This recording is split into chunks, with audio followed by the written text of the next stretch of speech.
We are less than a week away from June 25th, the big reveal when UFOs are going to be out in the mainstream. I guess that's the day that the Pentagon is supposed to release all their declassified UFO stuff to the public, essentially. This is the JoJo and Joe show. Welcome, JoJo. Nice to have you here. How are you feeling today? Thank you. I'm hanging in there. All right. That's what we need. That's what we need. Keep on trudging. Got to embrace the grind, right? Sometimes. Yes, this is true. Although I do wish that they would reveal the classified stuff. That's what I really want to see. Well, in time, theoretically, it all becomes declassified. Like all that Roswell stuff became declassified after a while. Yep. Yeah, so today we are going through episode 7 of The Basement Office. This is Pentagon UFO videos, Navy encounters with UFOs, real facts and evidence. Dun, dun, dun. So without further ado, let's jump into it. Okay. So what, you're there in this room watching this on the screen as this happens. What's going through your mind? What the hell is this? Over the last 2 years, the U.S. government and military have suddenly been open and honest about one major bombshell. UFO. Suddenly. Why now? Yeah, that's the question, isn't it? UFOs are real. What was once thought to be a fringe conspiracy theory is now being legitimized and confirmed by authorities as true. 3 more U.S. senators received a classified briefing about UFOs. We have had people saying that they've seen things. The Navy has admitted that its pilots encounter unidentified aircraft so often that they've had to draft new reporting guidelines on how to report sightings of UFOs. Seemingly every week, a new piece of information regarding the UFO phenomenon makes headlines worldwide. UFOs, UFO, UFOs. UFOs, UFO. UFOs, UFO. In this episode, we are bringing you the latest facts and revelations that something incredible just might be happening. What do you think it was? I want to believe that it was extraterrestrial, but at the same time, I'm very skeptical. Something that's not of this world or not of this dimension. Something new, something big, something that could change the course of human existence. Welcome to the Basement Office. Well, I don't know how new it is, right? Pilots in World War II saw unidentified flying objects. Well, yeah, but none of them admitted it. That's the difference. But they did. Not Welcome publicly. to Season 2 of the Basement Office. We are so excited to be back. I'm here with Nick Pope again, who ran the UFO office in the Ministry of Defense in the UK. Welcome back. It's great to be back. A lot's happened. A lot has happened. Where we left off in the end of Season 1 was the mystery behind these 3 Navy videos taken by Navy fighter pilots, and ever since then, more and more details have come out. Sure, it's like every week there's a new development here. We've had, since we last spoke about this, for example, classified briefings in Congress about this, various senators going on the record to say that they've received these briefings, others saying, we want them. Apparently, some United States senators have received an actual briefing on this UFO phenomenon. 3 more U.S. senators received a classified briefing about UFOs. The key takeaways I have is that the military and others are taking this issue seriously, which even previous generations may not have been the case. And he makes a good point. We've had the president go on. He said which previous generations was not the case. I agree with him. Yeah, because like you said, they not publicly. Well, I can show you newspaper articles and other film and footage from World War II where World War II pilots said they saw these unidentified flying objects around. And other countries did too. Germans saw it. Japan pilots saw them. They called them Foo Fighters because they didn't know what else to call them. And they never did figure out. They always figured out it was the enemy. They always assumed it was the enemy's. But did the enemy ever do anything to him? Never engaged, and then it couldn't track him down. It's the same stuff. I think. I mean, whatever that is. For some reason, talking about this brings up that story of how the UFO was able to deactivate a nuclear bomb. Mm-hmm. I don't know if they'll mention that in this show or not, but they might. Yeah. Because they really haven't touched on that yet, I don't think. You know, and that could be something that we need to be worrying about, or it could be assistance. There's a lot of different ways to look at everything. Yeah, I like to look at it as assistance. What they just mentioned here, too, that kind of made me happy, because it's one of my theories that I'm developing and working on, is the other dimensional theory. You know, it's like I said, trying to find us in the universe is like, or in the galaxy even, needle in a haystack. Good luck with that. But if it's another dimension, well, now it seems almost more plausible for some reason to me, although it probably should seem less plausible. Well, it's a counterintuitive thing, but I do agree with you, because when we start admitting to other dimensions, we open up way more possibilities, and then it becomes possible.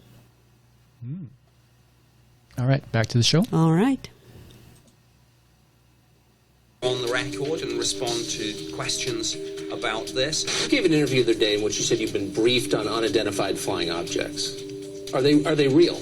We have had people saying that they've seen things. I'm not a believer, but, you know, I have an open mind, Tucker. UFOs.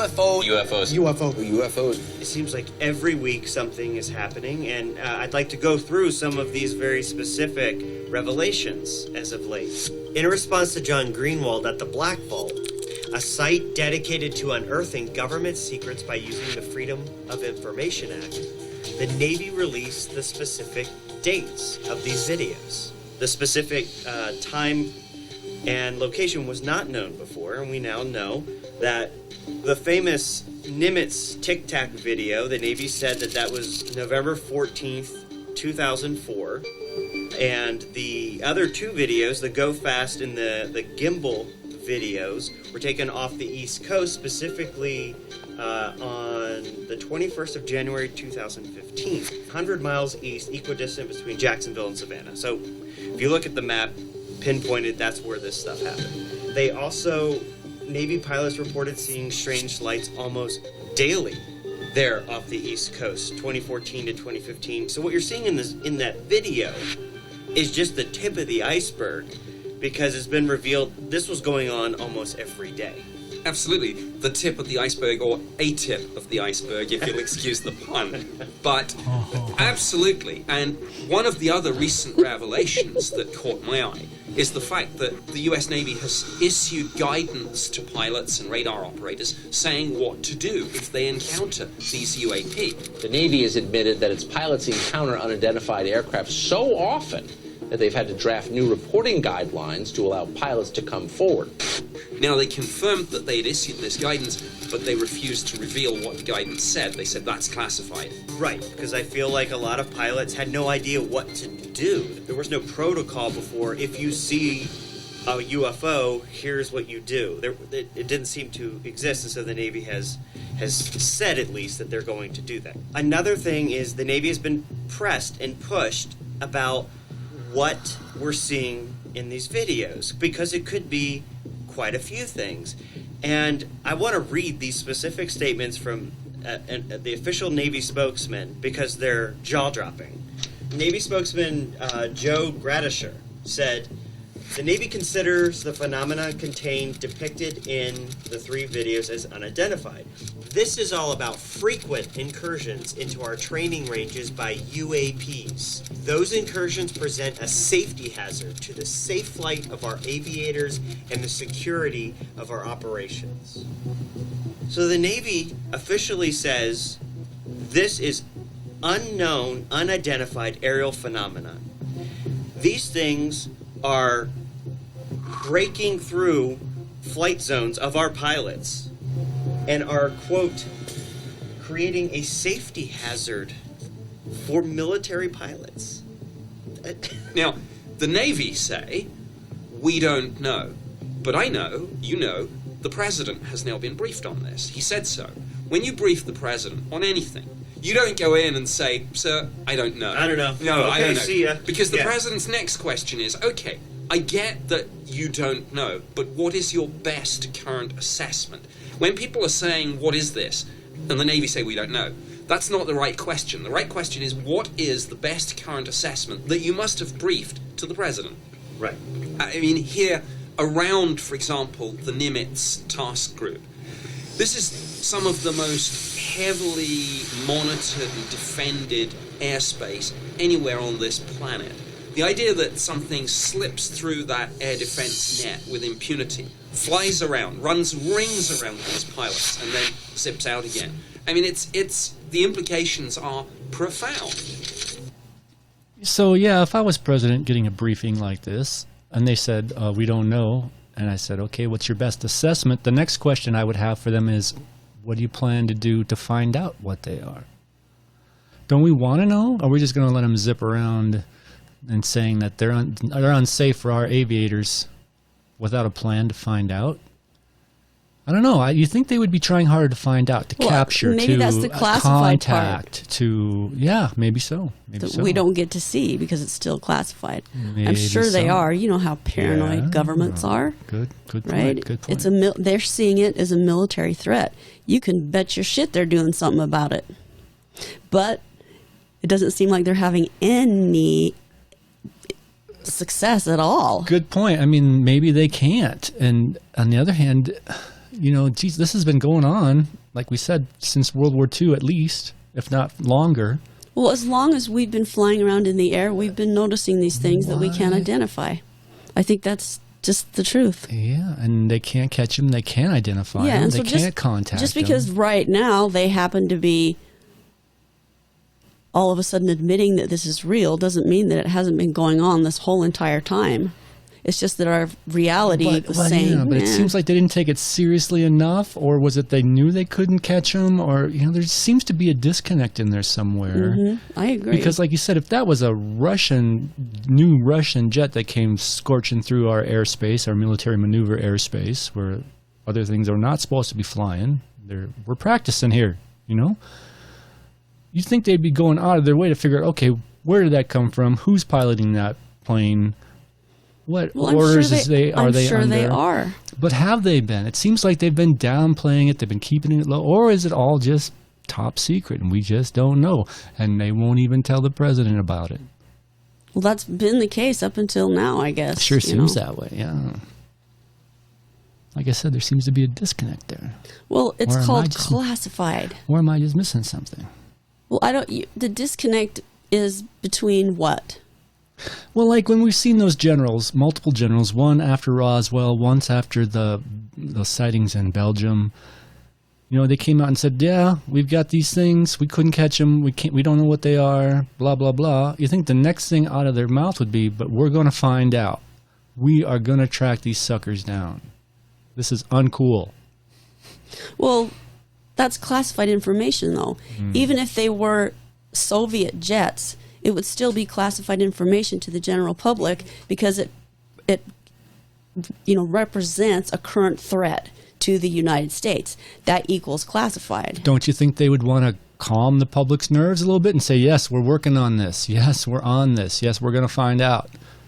Well, they just barely released the fact that they exist. Give them time. Well, like I'm saying, though, you say that in a way, but in a way they haven't. In a way, they've always admitted they exist. After Roswell, that general came out and said, we don't know what they are. And after Belgium, they came out and said, we don't know what they are. It's not like they've never acknowledged that UFOs exist. Now they're releasing their own video that they took, that no one else took because it was out off the coast of the U.S. in their training area. So no one else can get that video. Someone leaked it, now they're admitting it. I don't know, it just seems like... Do you want them to be able to do something about it? No, I'm just saying there's that disconnect seems to be there, that they don't seem to be trying hard enough to find out what's going on, or letting the public know, hey, we got this, hey, we got your back, hey, we're investigating, yes, we're on this kind of thing. I don't think there's anything they can do about it. Yeah. I mean, zero. I'm sure they've been trying. It sure seems that way, yeah. And which is why it's not coming up. That's my theory, but I understand now what you mean. Okay, thanks. It's a good point. Also, in response to a Freedom of Information Act request, the Navy has confirmed that they possess several top-secret documents and at least one classified video regarding the Nimitz incident. The length of the video is unknown, and they would not disclose that. The version that was leaked online is around 1 minute. But several naval officers from the Nimitz encounter say that a much longer video of the encounter, between 8 to 10 minutes long, exists. Ooh, I want to see that. Ryan Weigelt and Jason Turner, who were stationed on the USS Princeton during the nearby Nimitz encounter. They say they saw the full video, live, as it happened. You've seen the clip that is now public? Yes, I have. That video is 1 minute long. Are you of the opinion that there is much more video? Yes, I am. I was in charge of a H-60 detachment on small U.S. Navy ships. I did a lot of workups during this time frame with a lot of different ships, but in November I was on the Princeton. At the time, I was a petty officer third class on the USS Princeton. What was the Princeton? A guided missile cruiser. They were the air controllers for the Nimitz, so we were pretty much their air defense. The Nimitz was, in essence, a runway. The Princeton was the air control tower? Correct. So, November 14th, 2004, when did you first notice something odd was happening? It was like people were talking on the ship like something was happening. We didn't know what. I noticed that the ship they were in a higher tempo. Something was going on. I know I was hearing real world situation a lot around the ship. So when I asked him if this was real world, his reply was, it's real world. What does that mean, real world situation? When we're going through training, there was exercises that were happening. So either it's real world or it's the exercise. So when I asked if it was real world, he said, yeah, no, this is real world. Yeah, it's not a drill. Did you see any live video coming back from what they were witnessing? I did see video, yes. I saw it in the Combat Information Center. The one computer that I saw, it was directly to my left that the video was playing on. I was in Combat Information for a good 10 minutes, and this whole time it was playing out in front of us. So for 10 minutes that video was going? Yes, it was. I was in there about 10, 12 minutes, and for most of that time, this thing was playing. So what, you're there in this room, watching this on the screen as this happens. What's going through your mind? What the hell is this? What was on the video? It was a multitude of things. The one that everybody sees, the minute and a half of the TEC-TAC.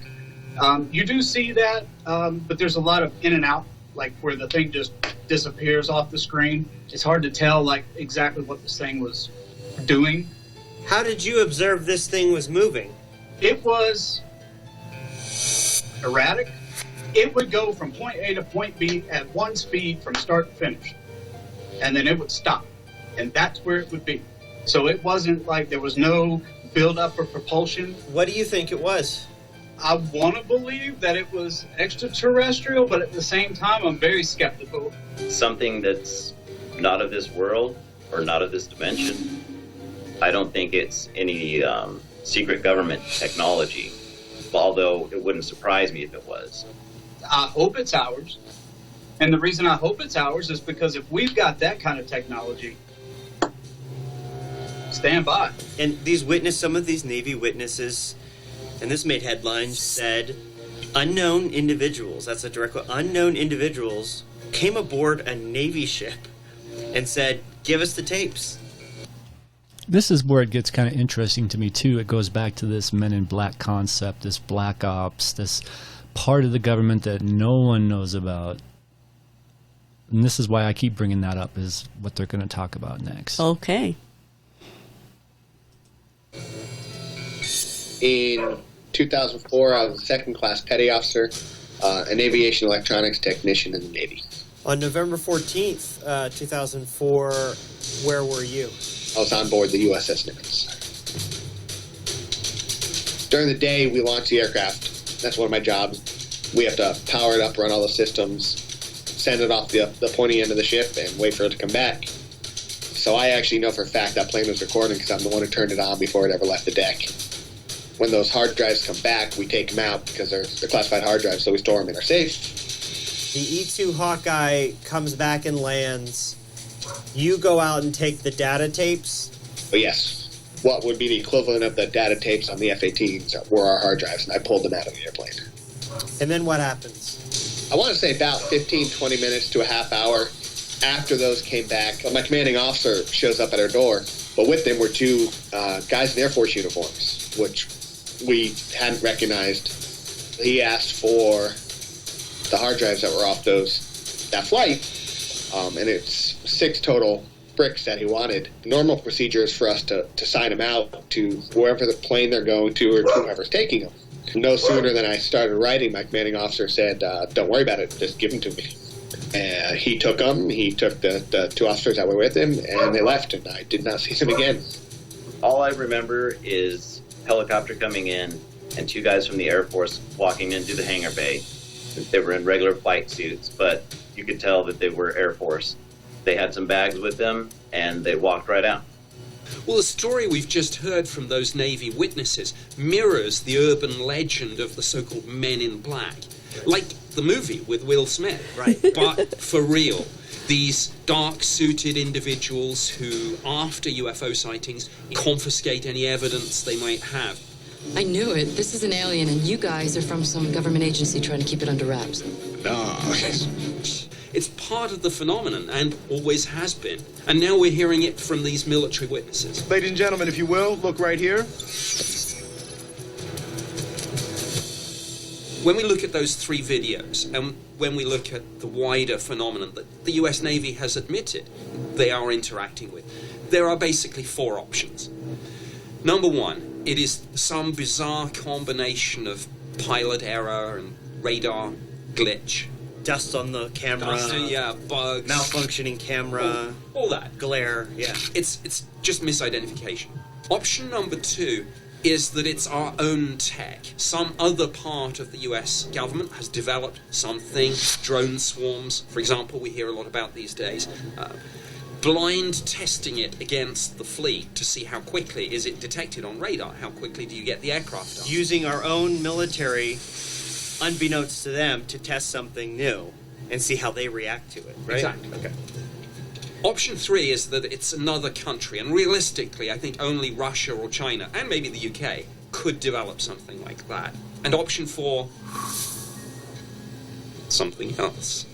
Right. And when it comes to that something else, we know that Project Blue Book, for example, investigated that something else. UFOs, whatever you want to call them. And more recently, the Pentagon's ATIP program investigated that something else. I think there's something really important here that I want to stress. ATIP was fundamentally different to Blue Book in a very important way. When Project Blue Book, back in the 50s and the 60s, looked at the UFO phenomenon, they were very much an investigation program. You know, Mr. or Mrs. Smith would see something in the sky, they would report it to the Air Force would send out people, investigate, check the radar tapes. ATIP seems to be fundamentally new and different. What ATIP did was say, look, I'm not particularly interested in Mr. or Mrs. Smith. I want to figure out the technology behind the phenomenon. And when you look, for example, at the letter that the Defense Intelligence Agency sent to Congress about ATIP, a list of 38 programs that they sent, it's all about invisibility, anti-gravity, wormholes, warp drive, stargates. It's all about trying to figure out the tech. Wow. Cool. I did not know that. So they are trying to figure it out, and they've got more theories going than I have going, so that's comforting. They're thinking outside the box. Stargates, wormholes, this is awesome. All right. Well, maybe we will find out what's going on at some point here.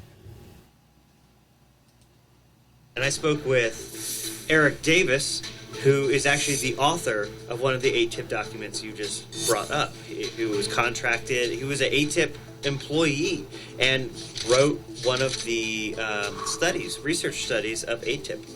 Let's take a listen to what he has to say about the science behind what we're looking at. Well, I'm Eric Davis. I'm an astrophysicist, and up until this week, I was the Chief Science Officer at Earth Tech International Incorporated and the Institute for Advanced Studies at Austin. I worked for a period of time as an outside independent contractor to the Air Force Research Laboratory at Edwards Air Force Base. I'm moving on to a new job with the Aerospace Corporation in Huntsville, Alabama. I'll be working on the nuclear thermal propulsion program for the manned lunar and manned Mars missions. You ultimately were part of the Pentagon's UFO program. Yes, I was. In what respect were you involved with ATIP? As a consultant. With the Nimitz Tic Tac, in your opinion, what are we looking at? In my opinion, it's not of human origin, not of human construct. It's absolutely impossible compared to modern American and foreign technologies and aviation, aerospace, science, and engineering. Way beyond that. We investigated all that. We advised the ATIP program director on the encounter data, the witness reports, and so forth and so on. The Tic Tac exceeded the performance of anything we can produce. They are not any kind of an advanced UAV that the Chinese or the Russians or the Iranians or North Korea produce. They're light years ahead of anything that we have. They have no physical, external, visible aeronautical control systems or aerodynamic control systems. They have no external engine pylons in the cells, no internal engine pylons in the cells, no infrared heat signature from an exhaust nozzle or exhaust plume. The fact that they're shaped like a Tic Tac instead of an aircraft that would need to move through a gaseous atmosphere to produce lift to keep it afloat in the air. They can hover. They can move at estimated speeds were well above Mach 8, Mach 26. That's impossible. The accelerations that these things underwent would kill humans. And we don't even have a robotics technology today or a computer technology that operates on autonomous artificial intelligence control that can withstand accelerations like that yet. That kind of technology we have is too fragile for accelerations like that. Yeah, so you're familiar with that spy plane, the SR-71 that they have up here at Hill Air Force Base in their museum. That was plane was decommissioned a while ago, but basically it's the fastest plane we've ever built. It's just nothing but a cockpit with a couple of rockets on either side of it. Yeah. But they said, that thing can go I think they said Mach 3, super, super fast. But when you're going that fast, the friction on the metal of the plane, it just gets super, super hot. So they had all kinds of things they had to engineer and figure out to just have the material the plane was made out of sustain those speeds. So that's kind of what he's referring to here is we don't have the tech to do something that goes that fast, period. We just don't have any metal that can withstand the speed and the friction. Well, and that supports my theory that these things are grown and that they're not, they don't kill things like we do and use them to build dead stuff. They grow live things that they can use. Yeah, and that's a good theory. I'm still, building up support for that one. But I don't hear any of these guys talking about that theory much, which is interesting. Think about a bee. Okay, a bee is kind of shaped like a Tic Tac. And they say a bee shouldn't be able to fly with its shape. Right? Yeah, and bees can hover. They can zip back and forth. They can zip slowly. They can zip quickly. Yeah. So I'm just saying. I like the theory. I'm looking for support of that theory is what I'm doing, listening to these guys. So, would they get a heat signature on a bee? Does a bee have exhaust? Yeah, good Does a bee have structural support that they, no pylons, no, Yeah, this is all good stuff. I haven't discounted it, but... of course, bees do have wings, so maybe the wings on these things are invisible to us. Yeah, like the hummingbird wings, you can't really see them. They're just a blur. They move so fast that it's beyond the capability of the human brain to see it, unless we trained ourselves to be able to see it. Right. So, but I wanted to bring up, too, this other guy I saw talking about technology. He was basically saying, the guy I'm referring to is Jeremy Corbell, which is, he's a reporter who digs into UFO stuff. He's the one who made that documentary on Netflix that we started watching but couldn't get through it. It was so cheesy. Yeah, it was pretty hard to get through. Yeah. But anyways, he was saying that one of the limitations we have is that metal atom stacking, he said. We can't stack atoms to the degree we would need to have metal that can do the things that these objects are doing. That's all I was trying to get at. Yes, that absolutely makes sense. All right. Because we're stacking dead atoms. That's my point. Yes. So almost, okay. Yeah, almost adds weight to your theory. Yeah. Thank you. People will say that the Tic Tacs, the spheres, whatever, are nothing but human-made, top-secret black projects that it's being held, withheld from the public. Possible. You don't think that's possible? We've already checked into that. There is no such thing.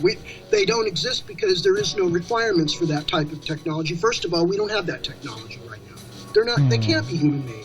An astrophysicist contracted out by the Pentagon's UFO program says what you're seeing in these videos can't be human-made.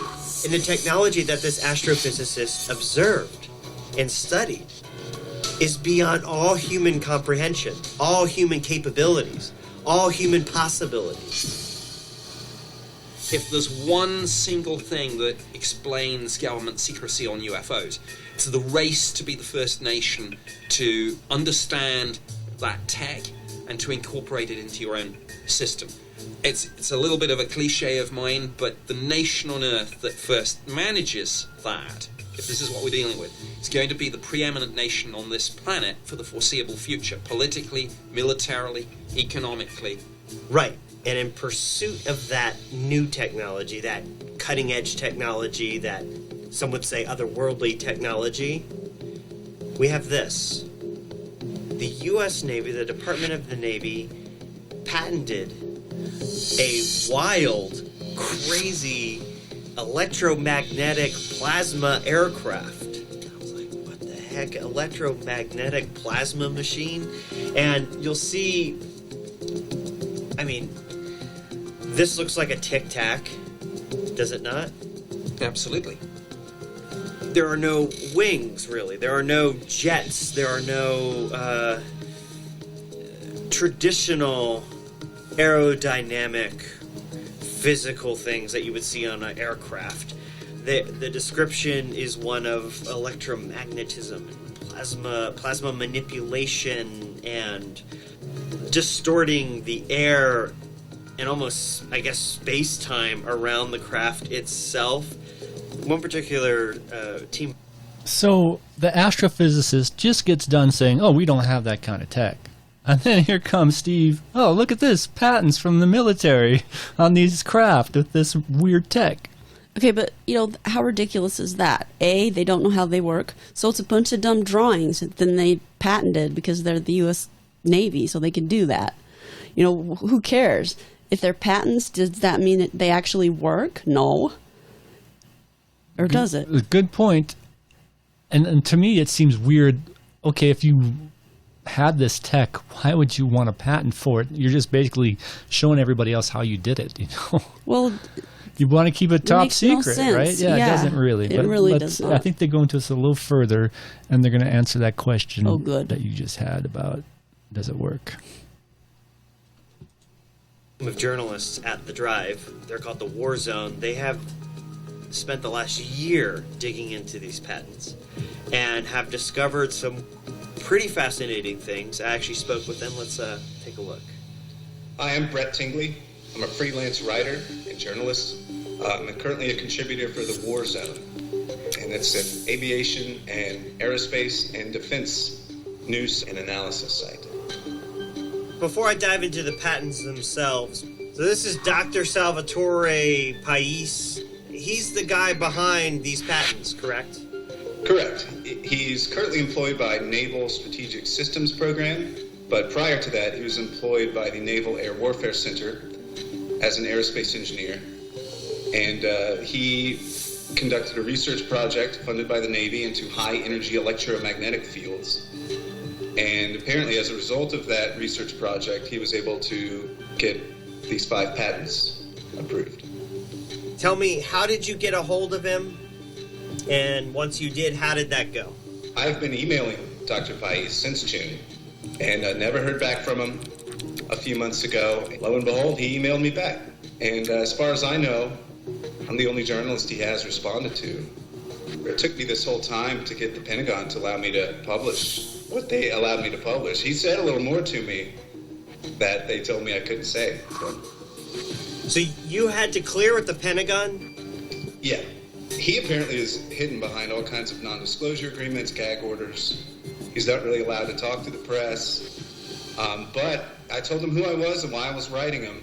It was on the record. He knew it was on the record. What were the most important things you learned in your conversation with Dr. Pais? I think the most important thing is that he is a believer and an advocate of his own research. In our correspondence, he went so far as to call it the Pais effect, which he describes as the controlled motion of electrified matter subjected to acceleration, deceleration, accelerated transients in a highly vibrated mode. What the hell does that mean? Pais claims that this can lead to the enablement of macroscopic quantum coherence. In other words, you can kind of engineer the quantum state at a macroscopic level. And that results in what? Being able to, as he puts it, engineer the fabric of space-time, engineer the fabric of our reality at a fundamental level. And also, he claims it can create these incredible electromagnetic fields, which essentially are a force field. They can deflect missiles, they can deflect asteroids, and it can also lead to the enablement of high temperature or room temperature superconductors, which have been like the holy grail of physics for decades. Couple things that are factual about this patent that I need to bring up, though. When this patent was first submitted by the Department of the Navy, the U.S. Patent Office denied it. They rejected the hybrid aerospace craft, and they rejected the room temperature superconductor. Why? The examiner felt that there were enablement issues in both. In other words, that they were not possible based on the descriptions given, based on the science provided. But James Sheehy wrote a letter saying these things are operable? Yes.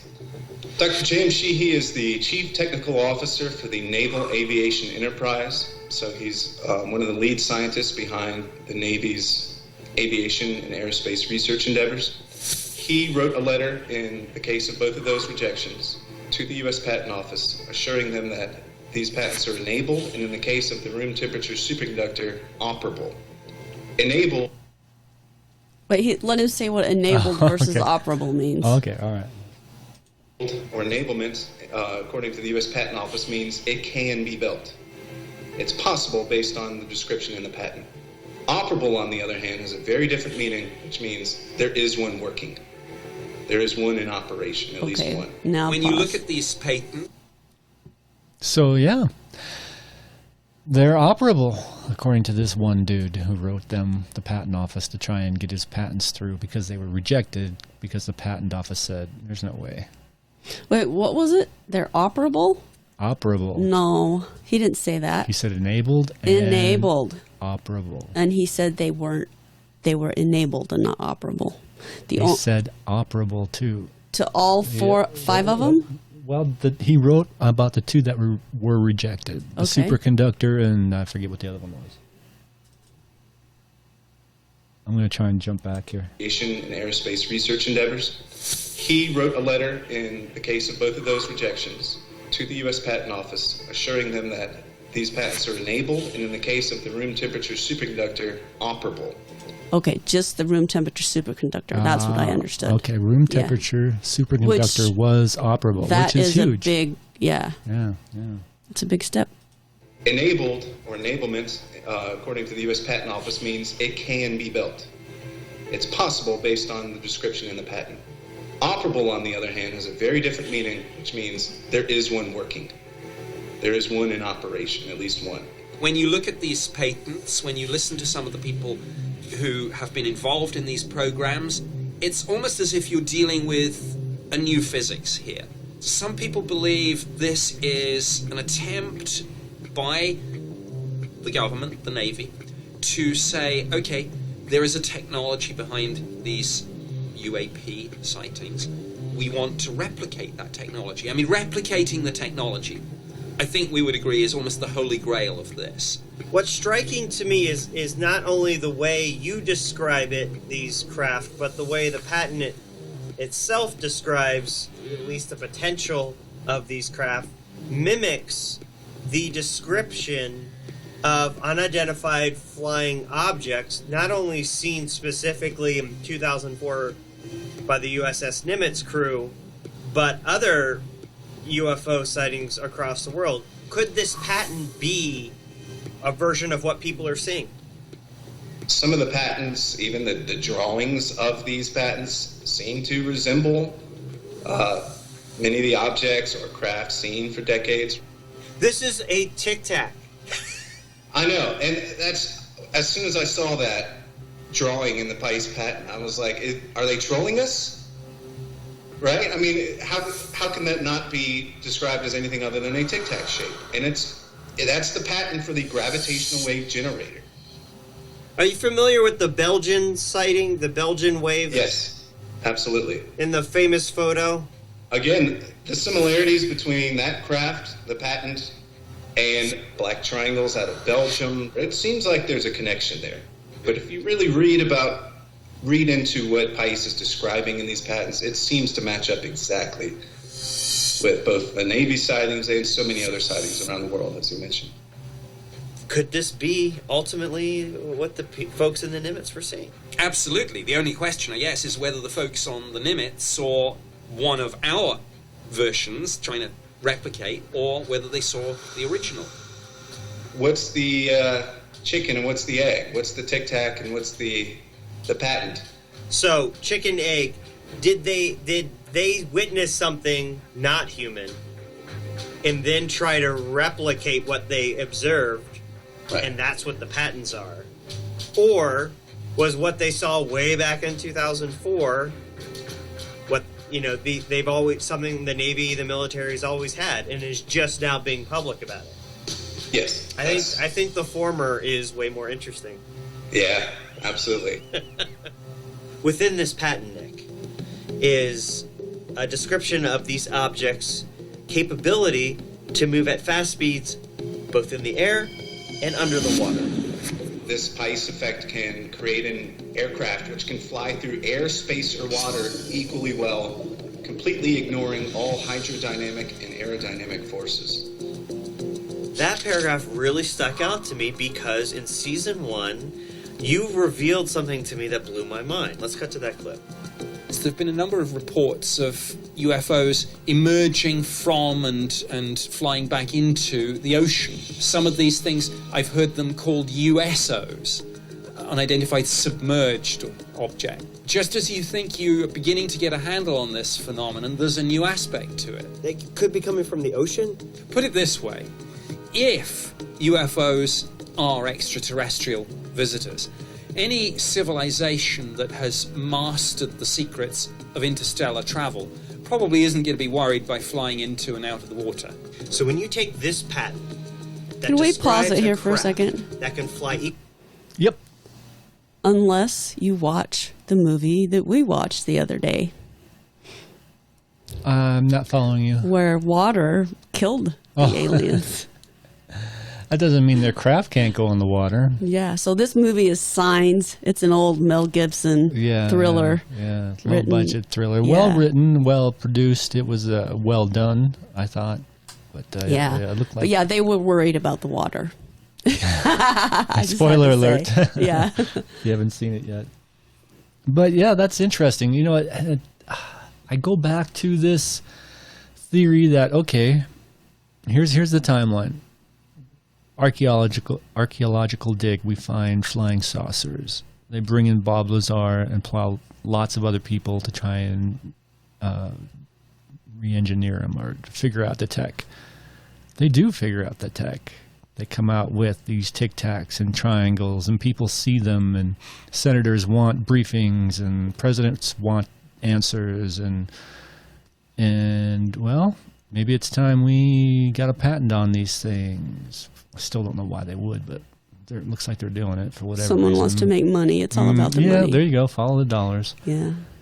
Well, I still think that could be it. And the drawings they're showing us, doesn't look like there's room for a pilot in there. There's no cockpit that I see, so it's just a drone of some sort, and we're just chasing our own drones, trying to see how our military will react to them. Well, it's possible. Sure that doesn't seems mean possible. that there aren't aliens here and alien craft. Even if we do have tech that's similar to theirs, or maybe it's always been the tech that we made and we've never seen the alien craft. You know? The aliens were from millennia ago or thousands of years ago. Well, no, or the aliens could just manifest here, kind of like beaming down to a planet. They don't need big ships, but they do have big ships sometimes, actually, in my opinion. Some of the ships are humongous from what the witnesses say. So, just because of these patents, don't, it's going to be interesting to see what else they release. Yeah. Looking forward to that. Equally in the air and in the water. And you combine that with the Nimitz sighting in 2004, where Navy pilots saw a UFO just under the water. And then you look at hundreds and hundreds of cases around the world of UFOs under or above or near bodies of water. A bigger mystery begins to emerge. And on the next episode, we will be diving deep into USOs, unidentified submerged objects. Ooh, I'm looking forward to that. And there's episode 7. Yeah. The basement office. That was good. Yeah, it was pretty good. I like the talking to those guys on the Princeton and the other guy on the Nimitz. You know, other than the pilots, these guys also had an experience, also saw things that were out of the ordinary. Yeah. You know, so more witnesses. Well, June 25th is coming up. I think it's Thursday of this coming week. It is? Mm-hmm. We're on top of it now, man. Okay. How many more episodes of the Basement Office? We've got a bunch more. That was 7. We have 8, 9, 10, and 11 left here. So what are the dates of these episodes? What Like this one came out 7 posted. May 6th, 2020. Okay, so we're getting caught up here. That's exciting. Should we try to get caught up before the big reveal? Well, yeah, that's tempting. It's tempting. But I don't know. Maybe we do a show right before the big reveal, because the next one's on USOs.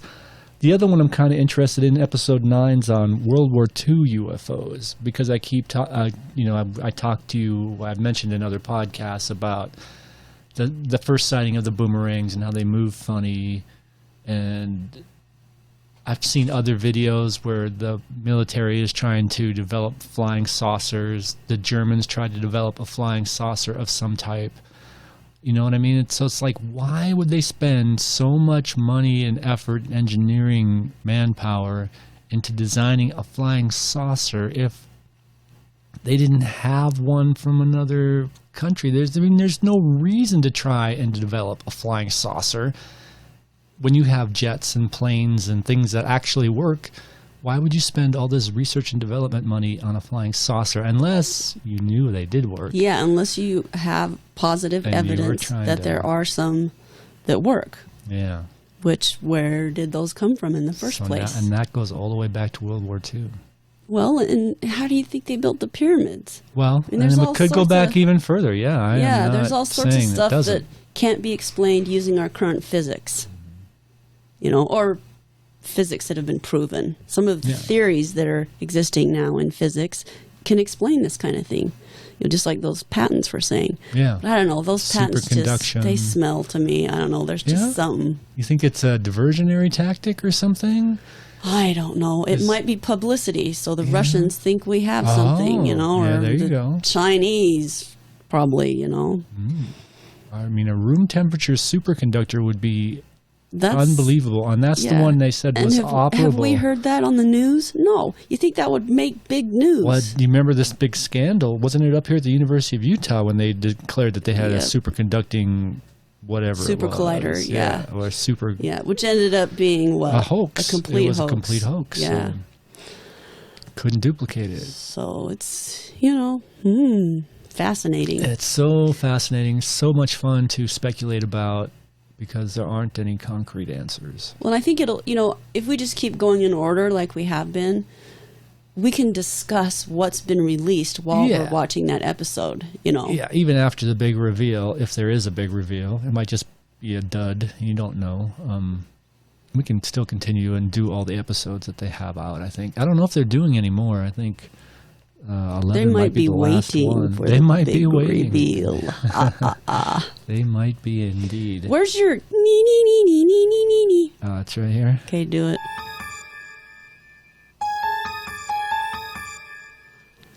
Thank you. Thanks for joining us. Yeah, thanks for joining us on the JoJo and Joe show. This is a 2Joe podcast spin-off. I guess we could call this 2Joe Studio. I like that. That sounds better than Main Joe Studio. Okay. I think I'm going to switch it up to the 2Joe Studio. All right. The JoJo and Joe show. Until JoJo next time. Out.